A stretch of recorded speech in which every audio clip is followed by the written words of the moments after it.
சற்று முன் தாவேகாவின் முக்கிய புள்ளிகள் அடுத்தடுத்து நீக்கம். விஜய் எடுக்கும் அதிரடி முடிவுகள். பேரதிர்ச்சியில் தாவேகா நிர்வாகிகள்.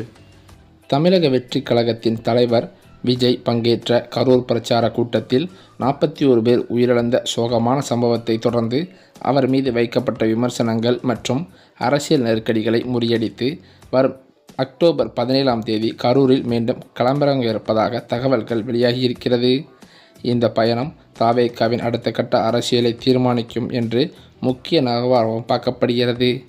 முன்னதாக விஜயின் கரூர் பயணத்தின் போது மக்கள் அவரை முளைப்பாரி எடுத்து வரவேற்று கிட்டத்தட்ட ஒரு கடவுளைப் போல கொண்டாடினர். இந்த சம்பவத்திற்கு பிறகு விஜயை தோற்கடித்து விட்டோம், அவரது அரசியல் முடிந்துவிட்டது என்று எதிர்த்தரப்பினர் பேசிய நிலையில் அக்டோபர் 17ஆம் தேதி அவர் மீண்டும் கரூருக்கு செல்வது சாமியை வீழ்த்திவிட்டதாக சொன்னவர்களுக்கு பதிலடியாக இருக்கும் என்று அரசியல் பார்வையாளர்கள் தற்போது தெரிவித்து வருகின்றனர். பெரும் அசம்பாவிதம் மற்றும் நீதிமன்ற விமர்சனங்களுக்கு பிறகு விஜய் மிகவும் உறுதியாகவும் தெளிவான படிப்பினைகளுடனும் இருப்பதாக கூறிய அவர் தன்னை வீழ்த்த நினைத்தவர்களின் முயற்சிகள் அனைத்தையும் அவர் கூர்ந்து கவனித்ததாகவும் இனி சண்டை போடுவதற்காகவே அரசியலுக்கு வந்துள்ளேன் என்ற ரீதியில் களமிறங்க தயாராவதாகவும் கூறியிருக்கிறார்கள்.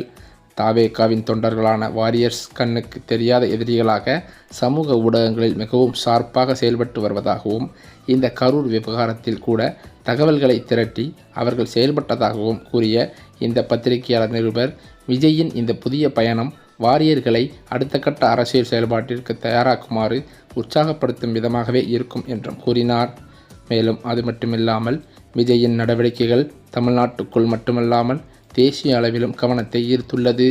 குறிப்பாக காங்கிரஸ் தலைவர் ராகுல் காந்தியுடன் விஜய் தொடர்ந்து பேச்சுவார்த்தை நடத்தி வருவதாக வரும் செய்திகள் ஆளும் கட்சியான திமுகவிற்கு பெரும் நெருக்கடியை ஏற்படுத்தியுள்ளதாகவும் பேசப்படுகிறது. கை எங்கள் கைக்குள் தான் இருக்கிறது என்று உதயநிதி ஸ்டாலின் சமீபத்தில் பேசியது விஜயின் எழுச்சி திமுகவை அச்சுறுத்துவதையே காட்டுவதாக விமர்சகர்களும் குறிப்பிடுகின்றனர். தென் மாநிலங்களான தமிழ்நாடு, கேரளா, ஆந்திரா, கர்நாடகா மற்றும் புதுச்சேரி ஆகிய 5 மாநிலங்களில் ராகுல் காந்திக்கு ஓட்டுகளை பெற்றுத்தர மு.க. ஸ்டாலினை கூட்டிச் செல்வதா அல்லது விஜயை கூட்டிச் செல்வதா என்று முடிவெடுக்க நேரிட்டால் விஜயை கூட்டிச் செல்வதையே ராகுல் காந்தி விரும்புவார் என்று பத்திரிகையாளர் நிருபர் கருத்து தெரிவித்திருக்கிறார். ஏனென்று பார்த்தால் தாவேகாவை தமிழ்நாட்டுக்குள் மட்டும் இல்லாமல் தேசிய கட்சியாக வளர்ப்பதற்கான முனைப்பில் விஜய் இறங்கியிருப்பதாகவும் அதற்கான ஆதரவு மற்றும் செயல் திட்டங்களை ஒரு குழு அமைத்து அவர் பகுப்பாய்வு செய்து வருவதாகவும் கூறிய இந்த பத்திரிகையாளர் நிருபர் கரூர் சம்பவத்திற்கு பிறகு தாவேகா மீதும் விஜய் மீதும் கடுமையான விமர்சனங்கள் எழுந்த நிலையில் அவருக்கு எதிரான அரசியலை முறியடிக்க தமிழக அரசு முனைப்பு காட்டுவதாகவும் கூறினார். அந்த வகையில் திமுகவின் வரலாற்று தவறுகளைப் போலவே விஜய் விஷயத்திலும் அதிமுக, தேமுதிக ஆகியோரைப் போலவே நடந்து கொள்வதாக கூறிய அவர் எம்ஜிஆரை இழந்து அதிமுகவை உருவாக்க அனுமதித்ததும் விஜயகாந்தை புரட்சிக் கலைஞர் என்று கருணாநிதியே பெயரிட்ட பிறகு அவரே எதிர்க்கட்சி தலைவராக உருவெடுக்கும் நிலைக்கு தள்ளப்பட்டதும் திமுகவின் தவறுகள் என்றும் சுட்டிக்காட்டினார்.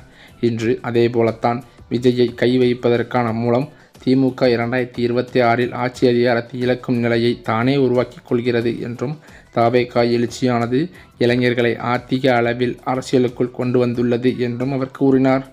இன்றோ அதிமுக, பாஜக, ஏன் திமுக உட்பட அனைத்து கட்சிகளுமே விஜயை தங்கள் பக்கம் கொண்டு வர விரும்பி பார்க்கின்றனர். இதுவே அரசியலில் அவரது வலிமையையும் காட்டுகிறது. இருப்பினும் விஜய் பாஜக பக்கம் போவதற்கோ அல்லது திமுகவை தோற்கடிக்காமல் விடுவதற்கோ எந்த வாய்ப்பும் இல்லை என்பதில் உறுதியாக இருக்கிறார்களாம். இறுதியாக பார்த்தால் கரூர் பயணத்தின் மூலம் விஜய் தனது அரசியல் 2ஆம் இன்னிங்ஸை வலுவாக தொடங்கியிருக்கிறார். இந்த நெருக்கடி நிறைந்த தருணங்களை சமாளிப்பதன் மூலம்தான் 2026 சட்டமன்ற தேர்தலில் ஒரு பெரிய அரசியல் மாற்றத்தை தாவேகா ஏற்படுத்தும் என்று இதை உறுதியாக நம்புவதாகவும் பலரும் கூறிவருவதாக சொல்லப்படுகிறது. இவைகளுக்கிடையில் இந்த கரூர் கூட்ட நெரிசலில் 41 பேர் உயிரிழந்த விவகாரத்தை சிபிஐ விசாரணைக்கு மாற்றக்கோரி தொடரப்பட்ட வழக்கை விசாரித்த உச்சநீதிமன்றமோ அந்த வழக்கை சிபிஐ விசாரணைக்கு மாற்றியும் உத்தரவிட்டது. இதற்கிடையேதான் உச்சநீதிமன்றத்தின் இந்த உத்தரவு ஒரு முரணாகவே இருப்பதாகவும் இந்த தீர்ப்பு தனக்கு ஆச்சரியம் அளிப்பதாகவும் மூத்த வழக்கறிஞர் ஒருவர் கூறியிருக்கிறார். தாவேகா தலைவர் விஜய் வாரம் சனிக்கிழமைகளில் பிரச்சாரம் செய்து வந்தார். கடந்த மாதமோ கரூரில் விஜய் பிரச்சாரத்தின் போது ஏற்பட்ட கூட்ட நெரிசலில் சிக்கி 41 பேர் உயிரிழந்தனர். கரூரில் விஜய் பிரச்சாரம் செய்தபோது அவரை பார்க்க கூட்டம் அதிக அளவில் திரண்டிருந்தது. அப்போது விஜய் வாகனம் வந்தபோது எதிர்பாராத விதமாக கூட்ட நெரிசல் ஏற்பட்டதாகவும் கூறப்பட்டது. இது தொடர்பாக விசாரிக்க ஓய்வு பெற்ற நீதிபதி அருணா ஜெகதீசன் தலைமையில் ஒரு நபர் ஆணையமும் அமைக்கப்பட்டது. மேலும் சென்னை உயர்நீதிமன்ற உத்தரவின்படி வடக்கு மண்டல ஐஜி அஸ்ரா கார்க் தலைமையில் சிறப்பு விசாரணை குழுவும் அமைக்கப்பட்டதும் உண்மைதான். இந்த வழக்கில் பார்த்தால் உச்சநீதிமன்றம் இன்று தீர்ப்பளித்திருக்கிறது. அதில் இந்த வழக்கை சிபிஐ விசாரணைக்கு மாற்றுமாறு உச்சநீதிமன்றம் உத்தரவிட்டது. சிறப்பு விசாரணை குழுவினர் இந்த வழக்கை மேற்பார்வையிடலாம் என்றும் தெரிவிக்கப்பட்டது. மேலும் இந்த விவகாரத்தை தானாக முன்வந்து விசாரித்த சென்னை ஐகோர்ட் கூறிய கருத்துக்களையும் உச்சநீதிமன்றம் கண்டித்திருக்கிறது. இந்த வழக்கு தொடர்பாக சில பிரபல சேனல்களுக்கு மூத்த வழக்கறிஞர் ஒருவர் கருத்து கூறுகையில், சட்ட ரீதியாக இதை நான் ஒரு முரணாகவே பார்க்கிறேன் என்றும், இந்த வழக்கில் இரு விஷயங்களை நாம் முக்கியமாக கவனிக்க வேண்டும். சிறப்பு புலனாய்வு குழு இன்னும் விசாரணையை கூட தொடங்கவில்லை. சிறப்பு புலனாய்வு குழு விசாரணையை தொடங்கி அது தவறாக போகிறது என்றால் சிபிஐ விசாரணை கோரலாம்.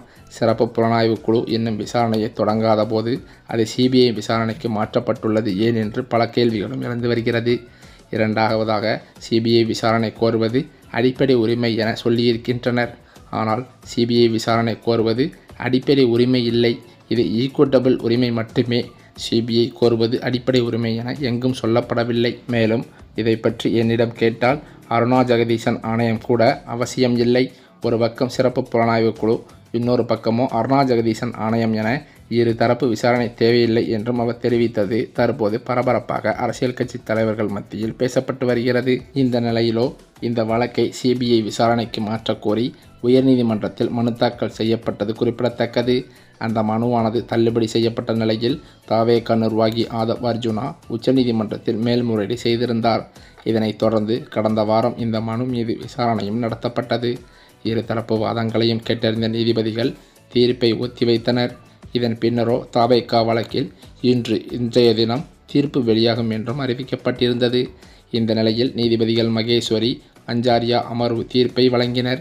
அதில் கரூரில் கூட்ட நெரிசலில் சிக்கி 41 பேர் உயிரிழந்த வழக்கை சிபிஐ விசாரணைக்கு மாற்றி தீர்ப்பும் வழங்கியுள்ளனர்.